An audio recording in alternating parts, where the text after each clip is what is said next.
2024-এর 5 August Hasina সরকারের পতনের পর দেশে নানা জল ঘোলা হয়েছে। স্বৈরাচার পতনের পর দেশের আরেক ক্ষমতাধর দল বিএনপি নিজেদের প্রভাব খাটাতে শুরু করেছে।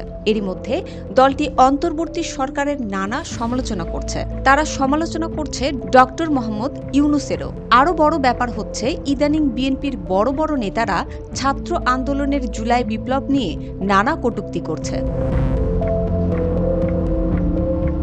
সম্প্রতি বিএনপির কেন্দ্রীয় কমিটির সহ আন্তর্জাতিক বিষয়ক সম্পাদক ব্যারিস্টার রুমিন ফারহানা জুলাই বিপ্লব নিয়ে বোমা ফাটানো এক মন্তব্য করেছেন, যা সামাজিক যোগাযোগ মাধ্যমে ভাইরাল হয়েছে। গাইবান্ধা জেলা স্টেডিয়ামে আয়োজিত বিএনপির এক অনুষ্ঠানে তিনি এই মন্তব্য করেন।